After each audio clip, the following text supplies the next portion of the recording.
난 정말 열심히 했고 최선을 다했고 누구보다 성실하게 한 것 같은데 결과가 좋지 않은 경우가 있어요.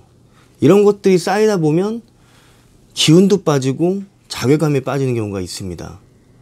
열심히 하면 된다고 그러지 않았나? 그리고 나는 정말 남들 다 다른 거 할 시간에 정말 성실하게 열심히 하려는 걸 했던 것 뿐인데 왜 안 될까? 그런 생각들을 좀 해보신 분들 있으실 거예요. 오늘은 이 부분에 대한 얘기를 해드릴까 해요. 제가 어렸을 때 겪은 일을 말씀드릴게요. 공원에 가서 혼자서 놀고 있는데 비둘기가 보였어요. 근데 평상시에는 그런 생각을 안 했었다가 그날따라 비둘기가 너무 잡고 싶은 거예요. 새를 잡는다는 게 쉬운 일은 아니잖아요. 시야도 넓고. 근데 그냥 무작정 갔어요. 가서 비둘기 뒤를 졸졸 쫓아다니다가 정중앙에서 이제 가가지고 손을 뻗었는데 설마 하면서 손을 뻗었거든요. 비둘기를 잡은 거예요. 너무 놀라서 저도 놀랍고 기쁘고 막 어떻게 해야 될지 모르겠는 거예요. 자랑을 하고 싶은데 혼자 갔잖아요. 그래서 곰곰이 생각을 해보니까 우리 이모댁이 공원 바로 옆에 있었어요. 그걸로 무작정 뛰어갔습니다. 뛰어가서 초인종을 눌렀어요. 친척 형들한테 자랑하려고 준비를 하고 있었는데 현관문이 열렸어요. 그래서 형들 이거 봐봐 하고 자랑을 딱 했는데 그때 비둘기를 놓쳤어요. 어떻게 됐을까요? 비둘기는 곧장 날아서요 거실에 있는 큰 창문으로 돌진했어요. 딱 부딪히고 타다닥 하면서 떨어졌어요. 다시 날아서 또 부딪히고 또 부딪히고 또 부딪히고 계속 부딪혔어요. 그러다가 결국은 탈진했어요. 잡으려고 했는데 잡아서 빨리 내놔야 되잖아요. 깃털이 엄청나게 날리고 뭐 벼룩도 있었을 거고 큰일 났다 싶은 거예요. 전 잡으려고 노력을 했지만 비둘기는 저한테 잡히지 않고 계속 날아서 거실 창문에 부딪혔어요. 결국은 어떻게 됐을까요?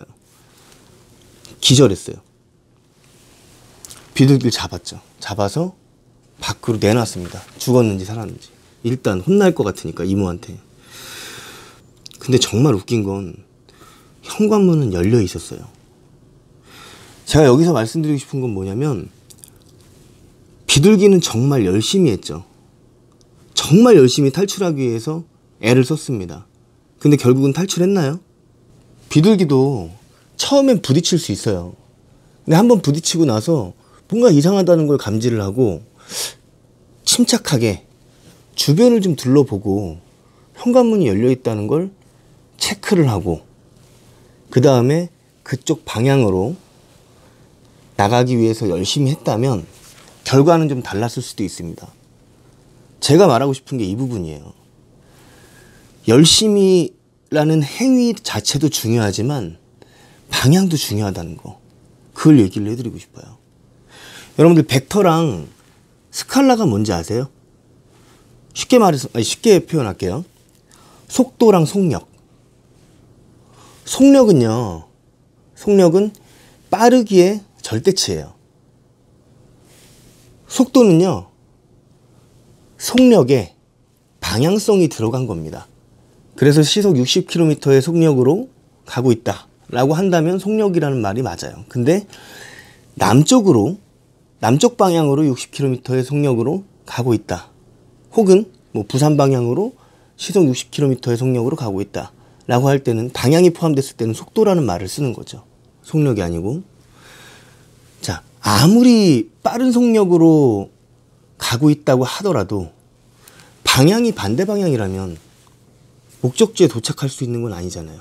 아무리 빨리 가더라도. 이 방향성이라는 건 정말로 중요한 겁니다. 열심히라는 말에도 방향성이 필요해요. 이 방향성이 잡혀있지 않은 상황에서 무턱대고 열심히 한다고 되는 부분은 아니라는 거예요. 자, 이제 개개인의 방향성을 어떻게 잡아가는지 그 부분을 좀 알려드릴게요. 방향에는 절대적인 기준이 존재하는 게 아니에요.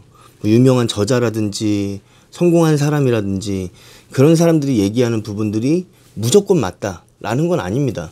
사람마다 다 다르고 어떤 일을 하느냐에 따라서 다르고 그리고 뭐 인간관계에 관련된 부분들 아니면은 뭐 본인의 생활 패턴에 대한 부분들 뭐 그런 부분들에서 참고는 할 수 있겠지만 그게 절대적이진 않아요. 결국 자기의 방향은 자기의 기준으로 자기 스스로 찾아야 되는 거예요. 성공의 지름길은 생각보다 간단합니다. 어제보다 더 나은 오늘을 살면 되는 거예요. 그러기 위해서는 진짜 중요한 부분이 있어요. 한 번 실수는 할 수 있지만 그 실수를 반복하진 않겠다는 그런 결심이 필요해요. 여기서 중요한 건 일단 하루를 돌아봐야 된다는 거예요. 많은 사람들이 일을 열심히 하고 집에 와서 그냥 잡니다.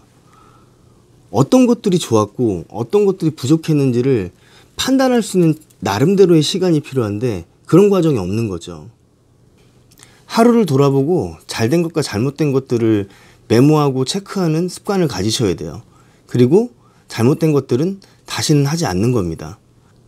제가 이번에 해서 말씀드리고 싶은 것을 다시 한번 정리하면, 나름대로 노력을 했음에도 불구하고 잘 안 되시는 분들은 노력의 방향이 잘못되어 있을 가능성이 높다는 거예요.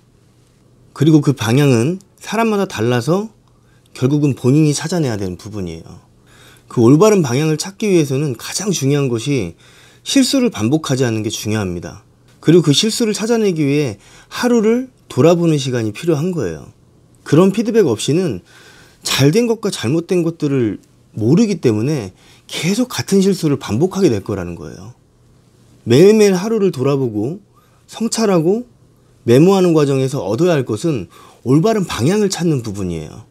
처음에는 360도의 광범위한 방향에서 출발해서 정신없겠지만 계속되는 실수 줄이기를 통해서 그 오차 각도는 줄어들 거예요. 그리고 오차 각도가 줄어들면 줄어들수록 여러분들의 노력은 빛이 날 겁니다. 전 여러분들이 열심히의 방향을 반드시 찾아내실 거라고 믿어 의심치 않습니다. 항상 응원하겠습니다. 감사합니다.